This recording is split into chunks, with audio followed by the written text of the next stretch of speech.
She left without leaving a number, said she needed to clear her mind. They sell us the fairy tale, the cowboy and the pop star. Blake and Gwen saved each other, right? That's the story they want you to believe. When you put 2 and 2 together, you figure out love's got 4 letters. But there is a third side to every story. And last night, Miranda Lambert finally told hers. No interviews, no PR statement. Just a guitar and a message that shattered the happy couple illusion.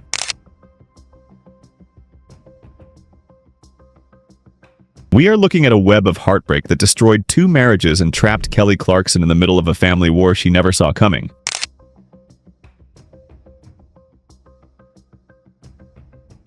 Why did Miranda wait almost 10 years to pull the trigger? And why is this specific song the key to unlocking the truth? Watch closely, because the lyrics she changed explain everything. Musical moment, Miranda Lambert. Heartbreak and strength theme. 4 to 5 seconds. Let's rewind. Go back to the mid-2000s.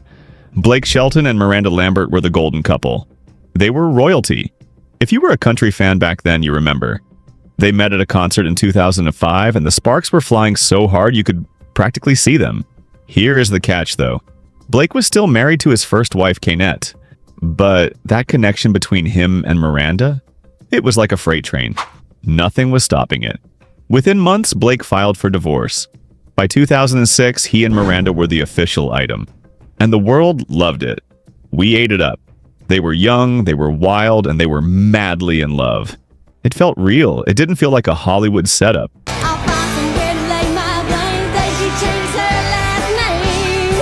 They were just 2 kids from the South making music and loving each other. They got married in 2011 on Blake's ranch. Miranda wore her mama's wedding dress. Blake cried. It was perfect. But you know how this goes? Nothing is ever as perfect as it looks on a magazine cover. Behind the smiles on the red carpets, cracks were starting to show. And they were deep. They spent a lot of time apart touring. The tabloids were always whispering, but they kept a brave face. They kept singing those love songs. Until the summer of 2015 changed everything. Musical moment. Blake Shelton, love and devotion theme, 4 to 5 seconds. Rumors started flying around Nashville. Blake had been a coach on The Voice for years by then. He was the king of that show. And sitting a few chairs away was Gwen Stefani. Now this is where the timeline gets really sticky. Gwen was living through her own personal hell at the time. Her husband, Gavin Rossdale, had been caught in a scandal involving their nanny. It was humiliating. It was public. Gwen was shattered. She was showing up to work every day trying not to cry on national television. She was vulnerable. And guess who was there? Blake. The same Blake who was still technically married to Miranda. You can see where this is going. In July 2015, Blake and Miranda dropped a bomb. They announced their divorce. The statement was short. It was cold. It basically said, "Thanks for the memories, we are moving on." Fans were stunned. We thought they were the forever couple. But we didn't have time to process it. Because barely 3 months later, Blake and Gwen went public. 3 months. Think about that. You end a massive marriage and 90 days later you are parading a new romance with a pop superstar?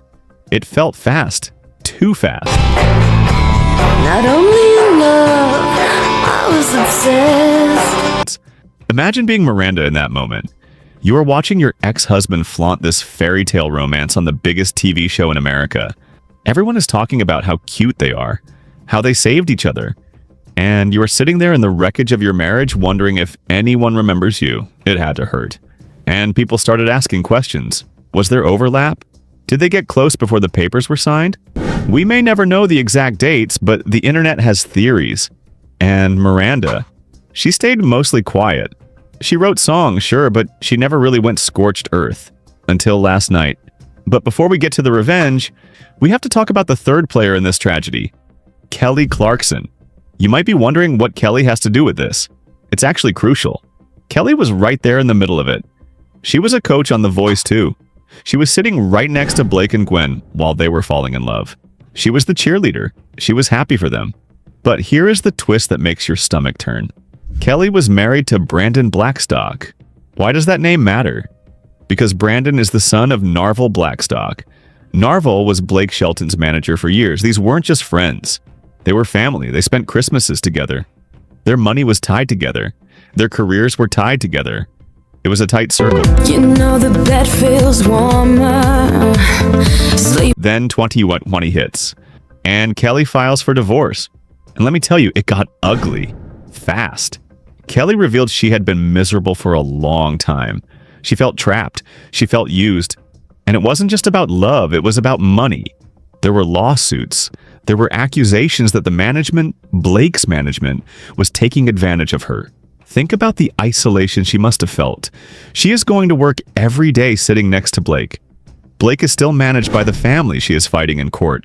Blake is living his best life with Gwen, and Kelly is watching her entire world burn down while the cameras are rolling. She had to smile.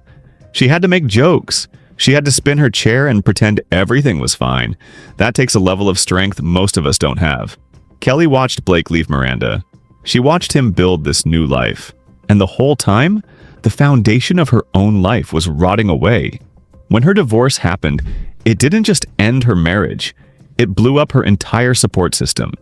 She lost the connection to Blake's inner circle. But here's the thing about artists. They don't just suffer in silence forever. Eventually, the truth comes out in the music. Miranda didn't do big interviews trashing Blake. She just poured gasoline into her songwriting. Her tours became these emotional marathons. She sang about cheating. She sang about liars. She sang about finding your spark again. Fans started noticing little things. A changed lyric here. An eye roll there.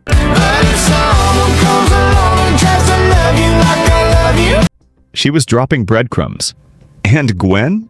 Gwen was dealing with her own narrative battle. Half the world saw her as a victim who found love. The other half saw her as the other woman, the homewrecker. People forgot that she had been cheated on too. It's ironic, isn't it?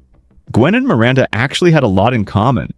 They both knew the pain of betrayal, but because of Blake, they were pitted against each other. And Blake? He somehow walked away clean.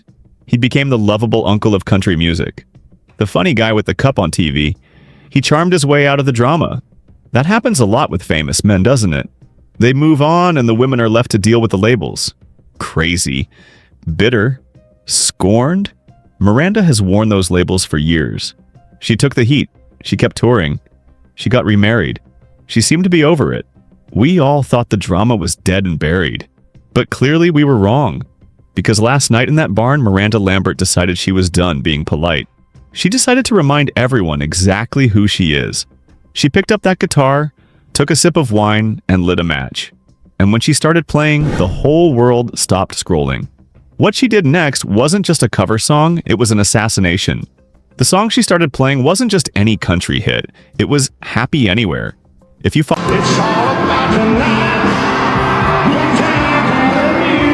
Blake and Gwen, you know this song. It is their anthem. They wrote it during the lockdown. It's the song where they tell the world that nothing else matters as long as they are together. It's sweet. It's romantic. It's the soundtrack to their perfect new life. So when Miranda started strumming those chords, people in the chat were confused. Why would she play that? Is she being supportive? Is she mocking them? Then she opened her mouth, and we got our answer instantly. She didn't sing the words Blake and Gwen wrote, she changed them. And she didn't just change a word here or there. She flipped the entire perspective. Every time the original song says you, referring to a lover, Miranda changed it to him or her. She turned a love song into a story about a man telling his new woman the same things he used to say to his ex. It was genius. It was dark. And the look on her face? Pure ice.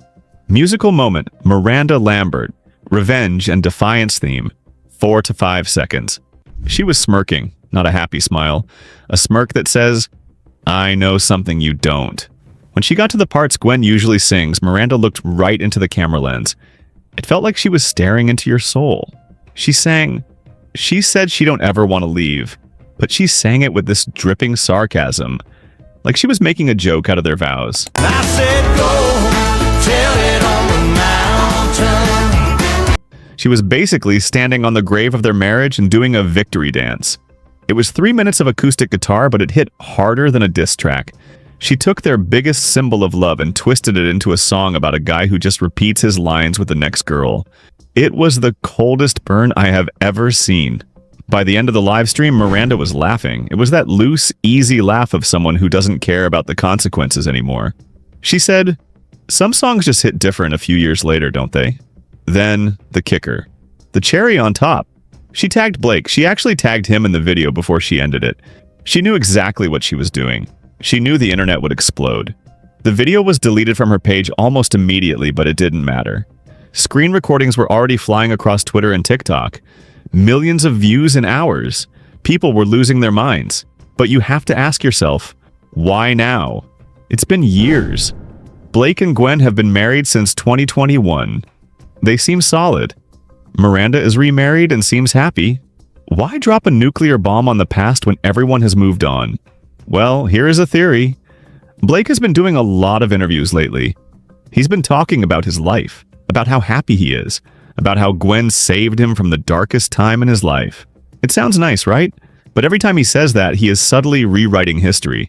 He is painting his time with Miranda as just a dark place he had to escape. Like their marriage was just a mistake he had to survive. Imagine hearing that about a decade of your life. Imagine your ex-husband going on TV and basically erasing the good years you had. Maybe Miranda got tired of it. Maybe she got sick of being the villain in his redemption arc. Maybe she decided that if he was going to rewrite history in interviews, she was going to rewrite his songs. Took you home, set you on the counter. Oh, at least a time or two. And let's bring it back to Kelly Clarkson for a minute. Where does she fit in now? Kelly is thriving. Her talk show is a juggernaut. Her new music is incredible. She has rebuilt her life from the ground up, but you can tell she is different now. She is more guarded. She keeps her circle small. She doesn't talk about the Blackstock family much. She doesn't talk about Blake much either. Those bridges are burned to the ground. But when she does open up, you can feel the weight of what she went through. She survived a divorce that was designed to destroy her finances and her spirit, and she came out on top. It is fascinating to look at these three women. Miranda, Gwen, and Kelly. They are three of the biggest stars on the planet, and they are all connected by this one messy web of relationships. Miranda deals with it by throwing fire. She fights back. She gets loud. Gwen deals with it by pouring love into her new life and trying to heal. And Kelly? Kelly deals with it by succeeding so hard that her ex becomes a footnote. Blake Shelton is the common denominator. He sits in the middle of all this. And honestly, he still seems bulletproof. He's still the charming guy on the tractor. People still love him, but you have to wonder, when the cameras are off, does he think about the wreckage? Does he think about the bridges that burned to get him where he is? Miranda just forced us to think about it. She forced us to look at the messy truth. The reaction online is split. Half the people are calling her petty. They say she is bitter and needs to grow up. They say it's embarrassing to be singing about an ex from 10 years ago. But the other half, they are calling her a hero. They are saying she is iconic. They are saying that artists have always used their pain for art, so why should she be silent? If a man did this, would we call him bitter? Or would we call him a genius? Would we say he's just being real? The double standard is real, folks. One thing is for sure. This isn't over. You don't drop a video like that and expect silence. Miranda opened a door that was shut tight. Blake and Gwen haven't responded yet. They are probably trying to ignore it, hoping it goes away. But the fans won't let it go. The comments are flooded. We are all waiting for the next move. Will Blake say something in an interview? Will Gwen post a cryptic photo? Or will Miranda drop another cover next week? She said she was taking requests, remember? Imagine if she covers one of Gwen's old breakup songs next. The internet might actually break. If you have been following this saga since day one, I need to know whose side you are on. Are you Team Miranda, loving the chaos? Are you Team Blake and Gwen, wishing everyone would move on? Or are you Team Kelly, just glad to be out of the drama? Drop a comment below. Seriously, I want to read your theories. And let me know what song you think Miranda should ruin next. Because if this is her new era, I am grabbing popcorn. Make sure you hit that subscribe button because if anyone responds, you know we are going to cover it immediately. You don't want to miss the next chapter of this mess. Catch you in the next one.